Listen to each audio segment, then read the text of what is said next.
Okay, I wanted to come back to this circuit for just a moment and reflect on it.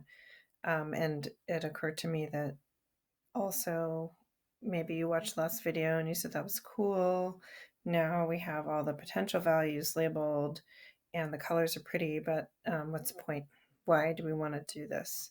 So, or maybe you figured that out. I don't know. But one of the reasons that we'd want to do this is that I have the circuit completely mapped out now. Remember that all the resistors here have resistance R, right? Every single resistor has a resistance R, and every single battery has an EMF E, every single one. So what's really cool now is I can find the current anywhere in this circuit. Any single branch of current I want to find now, I can find with a really simple calculation. So say I'm looking at this resistor up here. I know that the current always flows from high to low, for instance. So I know the current is going to be going downward down the page through that resistor. This resistor has some resistance R.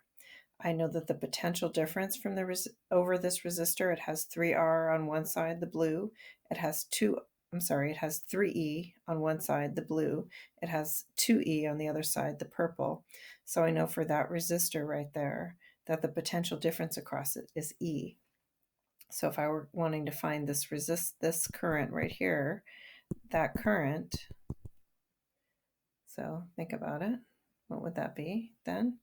Would just be the potential difference across this resistor divided by the resistance of that resistor.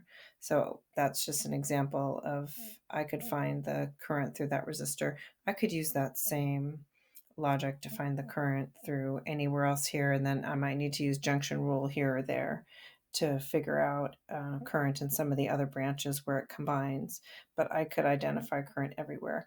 So it's a much more, we almost did that by inspection for this circuit, right? Where we're able to look at it, analyze the elevations. You're not always going to be able to do that. The circuit is built to teach this lesson.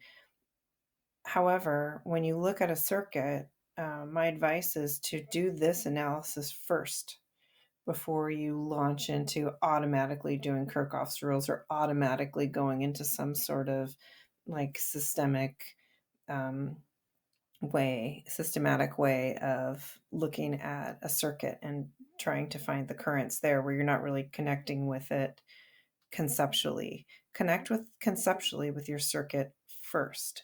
It allows you to understand it a lot better. And sometimes you can map out like half the circuit on inspection, and that really reduces the amount of analytical work that you need to do later.